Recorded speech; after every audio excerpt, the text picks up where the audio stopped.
cell has a lot of glass in it. That's so, actually a couple of reasons. One is the control room can see deeper into the cell than people in the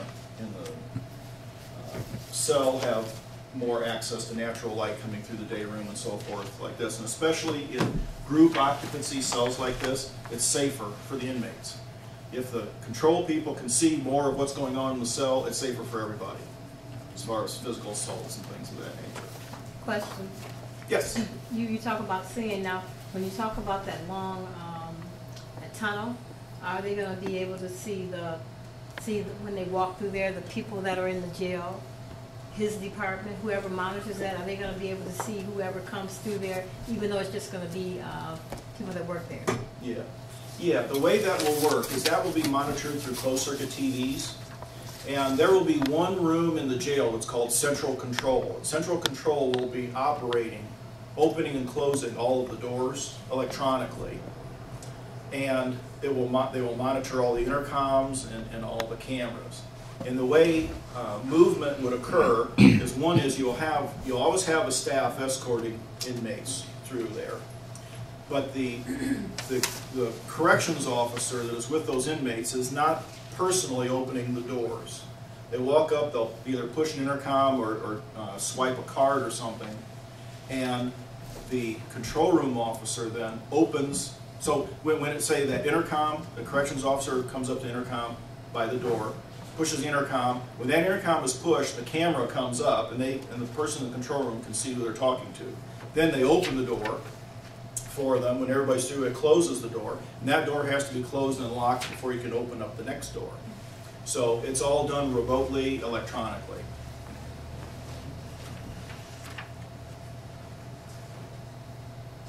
Jim always gets excited. Being an engineer, he loves this cell, and you might like this too. This is that plumbing chase around the perimeter of the building. You know, it's like a donut all the way around the building. This is the cell here. This is the back wall of the cell, and what you're seeing here is the insulation on the back side. And then this wall here is the exterior wall of the building.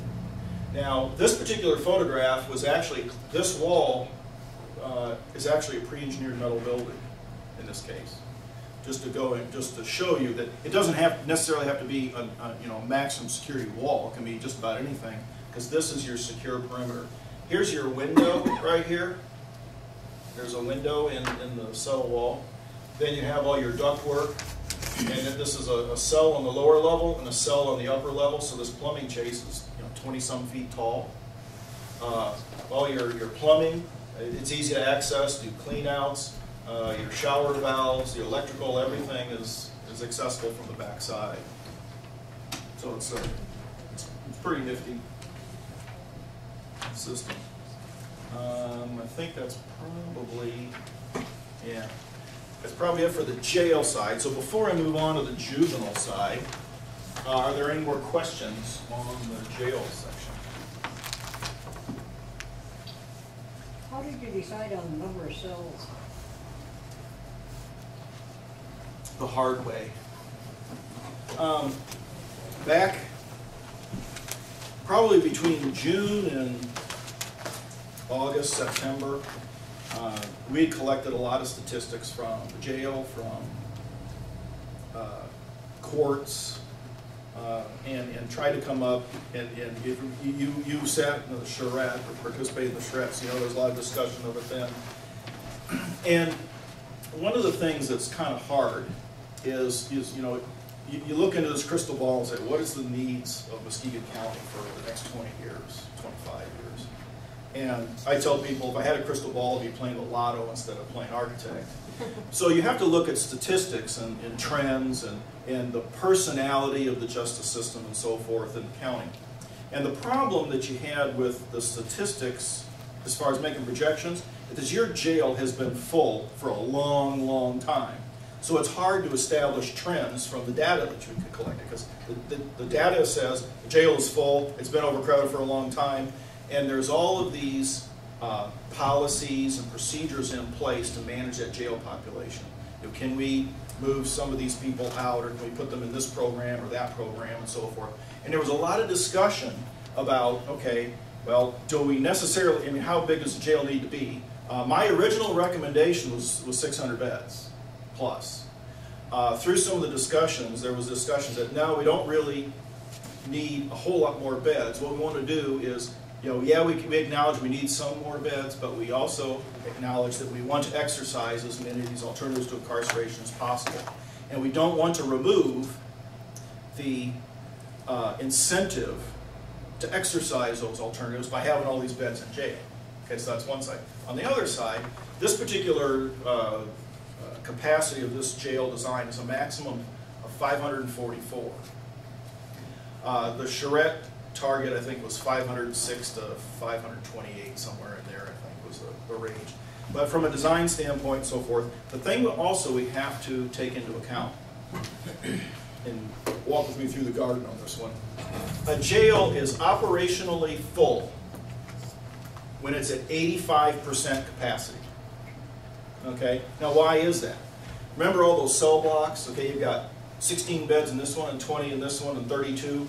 You will never have exactly 32 inmates of a particular classification. You might have 28 people filling up those 32 beds. The 40-bed capacity, you might have 20 people. So what you try to do is classify, is separate these inmates. You don't want to put violent with non-violent. You got to keep the females from the males and all this kind of stuff. And when you get done mixing and matching inmates together in housing, you lose 15% of your beds off, right out of the box. In your existing jail, you got a 370-bed jail, you're running 409 all the time. That doesn't even allow any classification.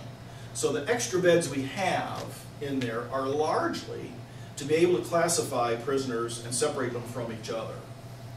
So it was really long and complicated, but that is, from a design and from a philosophical approach, that's kind of where we ended up. 85%, 462. 462, okay. So you take 85% of this 544 is 462 beds, operational at 85%, and you're running at 40 something now. So it's not a lot of extra beds, really. But then, then we did hear, from not only the citizens, but the staff in the county, that they are willing to continue to work on these alternatives to incarceration, and the less people you house in the jail, the better. But at the same time, you have to have those jail beds available. If these alternatives don't work, you got to take that person, put them where they will learn their lesson. So it's a tough thing to figure. Any other questions on the jail? Well, I guess I do. Being in Ottawa County, we've got about we've got 2 pods that we don't use quite often. But then there'll be periods of time where we've taken inmates, like we've taken in a lot of Muskegon County inmates for probation violations and whatnot, and Kent County, Berrien, and we're actually making money from the other counties by storing their inmates for them. I mean, is that idea been? Well, the design or the capacity of the building didn't really plan on that. I mean, in the case of Ottawa County, I'm sure the county didn't say we're going to overbuild to do this. What they said is we're going to build to meet a 20-year need, and we're not going to need these 40 beds for a while. And while they're empty, we'll take advantage of an opportunity. The thing about that is, especially here in Muskegon County, that opportunity may go away in a hurry if the Department of Corrections decides, guess what, Sheriff, we're going to put all these felons back in your jail rather than keeping them at DOC, and all of a sudden you got 40 inmates tomorrow you didn't plan on. So those kind of legislative changes can happen to us too. That it's again, and the other thing too is if you build the jail too big, well, you can't afford to build the jail too big. There's just not enough money to build it, not enough money to operate it. So there's this constant balance between resources and your needs, what the future might bring, and what some of these alternatives might be able to take out. And it's just a constantly moving calculation. That kind of goes back to the point of where we want to put the new structure in the parking lot. And as he pointed out, that still leaves the opportunity to build again if we get to the, you know, the need Right, in the future. But So, $5 million now will build a whole lot more than what $5 million will Absolutely, build but, in you 20 know, years. You know, we gotta work within the budget Right. that the county can come up with. I'll take the 5 million from Ottawa County anyway. You know, and that's the other thing is, you know, the trend is, and and you recognize that, and I recognize that, the trend is that more stuff is being handed back to the locals to Right. deal with from the state level, and that's gonna continue, there's no question about that. So, you know, so to have the ability to manage that type of population in conjunction with, you know, good programming, good community reentry for the, you know, lesser violent or the lesser offenses. It's all part and parcel to the design and the location and all that, so. But you're right, you're making all kinds of money off me, so. Any other questions on the jail before we move to the juvenile transition center? On the juvenile facility, there is an interesting thing. You know, there was a study done on your juvenile transition center about 7 years ago, and the title on it was, you know, Muskegon County Juvenile Detention Center. So, you know, as part of the data collection, they give me the study, and I'm thinking, okay, says juvenile detention center. You want to build a juvenile transition center. The first question I ask is, what's the difference? And the difference is between, I think it was 2005 or 7, whatever it was, and now, the philosophy behind the juvenile transition center has changed from one of detention, which, you know, we jokingly call it tackle and shackle, you know, to more of a treatment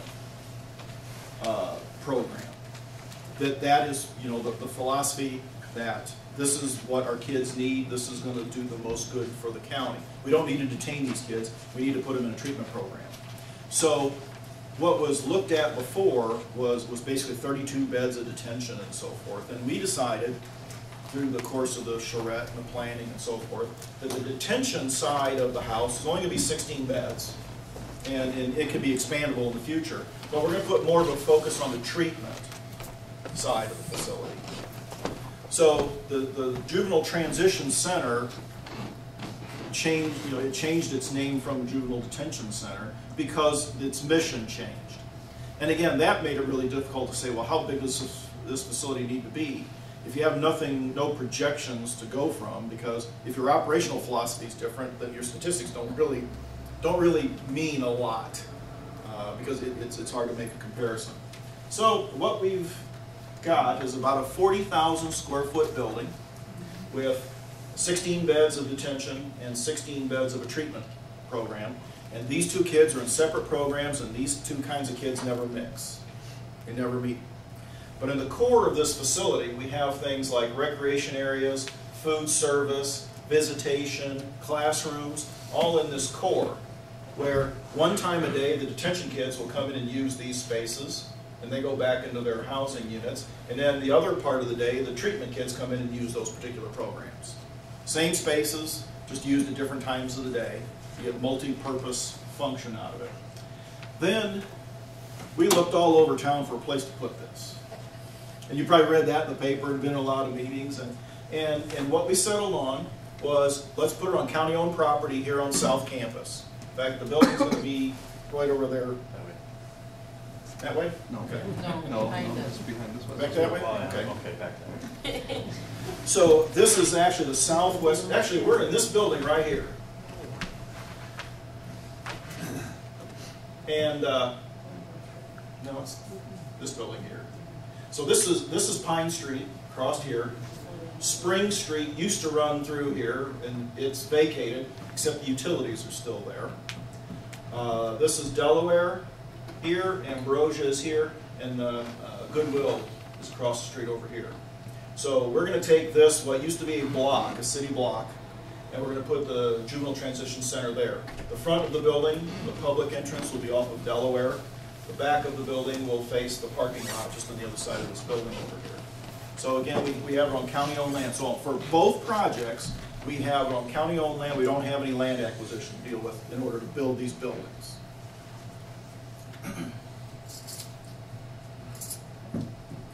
So a couple, again, because no design has been done, we brought a couple of photographs of what might this thing look like.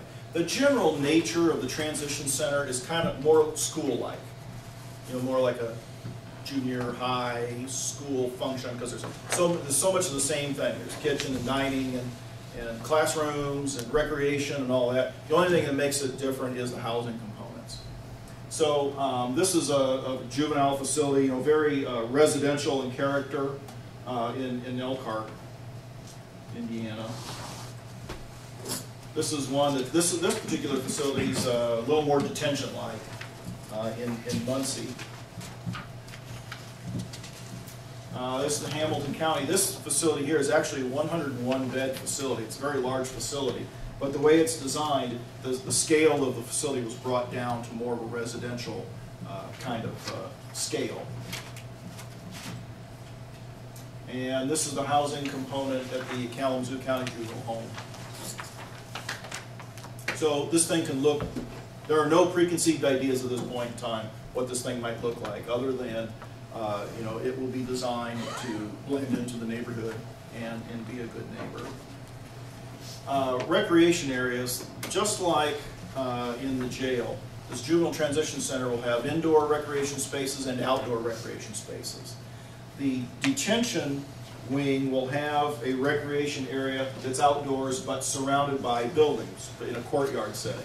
So it's outdoors, you get fresh air, sunlight, you see they play basketball here, they've got a garden space in here and some general open fresh air spaces.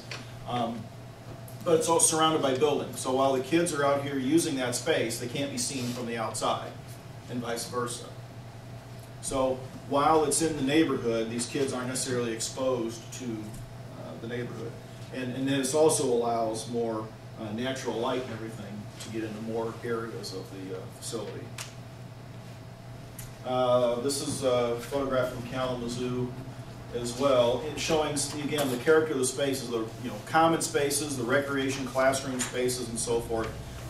The attempt is to normalize the environment. It's not a detention, anything like the facility you have now or anything like the jail. It's nothing like that. It's more of a therapeutic environment. This is the visitation area. All visitation in juvenile facilities is contact. So families come and they'll visit, they might play some games and so forth, but it's all contact visitation with the families. This is a housing unit in one facility. You notice in this particular unit there's a stove and a sink and all that, a washer and a dryer, and this particular day room, or this particular day room is used for kids in a housing unit where they're learning life skills and so forth. So it's not a separate classroom they have to go to do this. It's something that's part of their housing unit. And this is a common day room. There's an 8-bed sleeping area over here and an 8-bed sleeping area on this side, and this is a common day room. And you notice all the natural light. This is an outside window with one of those courtyards on the other side. So it's secure, it's private, but still there's a lot of natural light coming into the space. Again, a very therapeutic kind of environment. Parking. This is my last slide. I'll entertain questions on the juvenile center after I'm done with this last slide. This, just to orient you, this is the Hall of Justice right here, the existing jail. This is where the jail addition will occur. And this is the building we're in right here. And this is the Juvenile Transition Center. So what we've done, we've realized that we're going to be displacing 184 parking spaces, roughly, total. We did a survey of all the parking spaces in these county complexes, looked at the total number of spaces there are, and the total number of spaces that are actually used.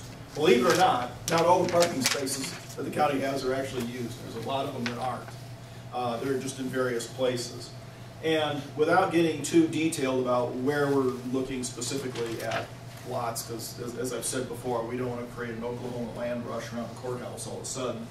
But we've identified in this crosshatched area for the opportunity to create 406 additional parking spaces. and we only need to make up about 184 or so. So there's plenty of opportunity to pick up parking.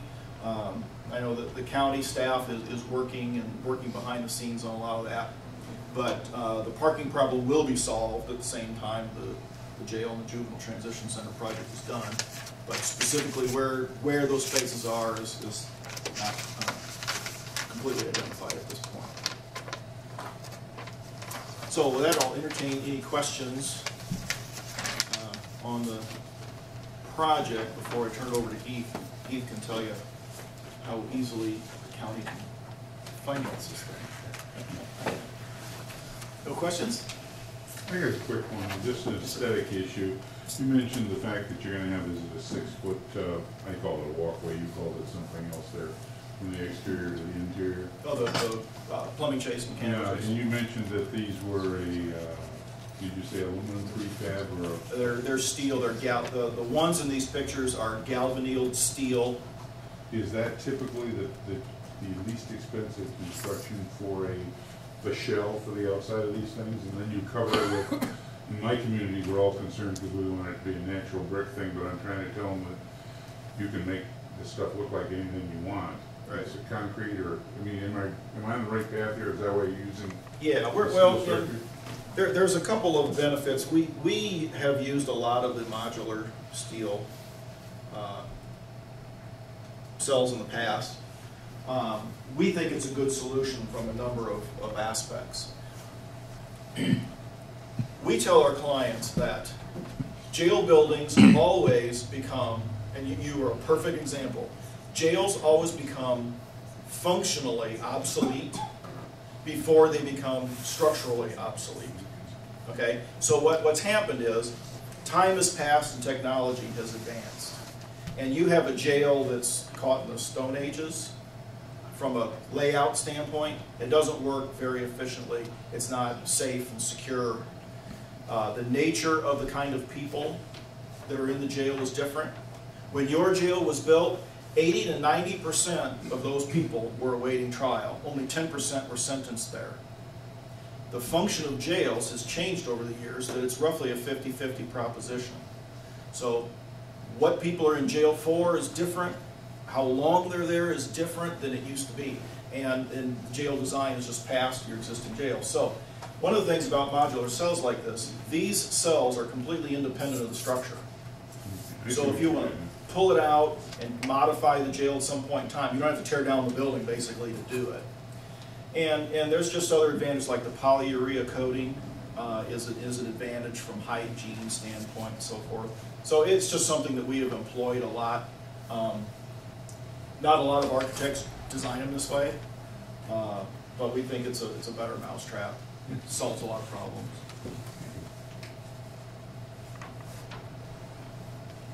Okay, I'll turn it over to you, Heath, and I'm going to disconnect my computer here. And I can help you too. It'd be great to meet you.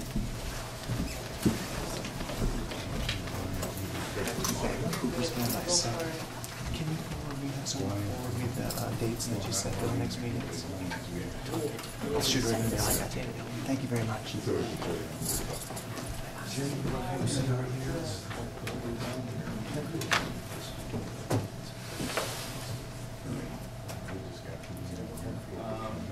That will work if that USB port is plugged in. Left. We'll advance the slide.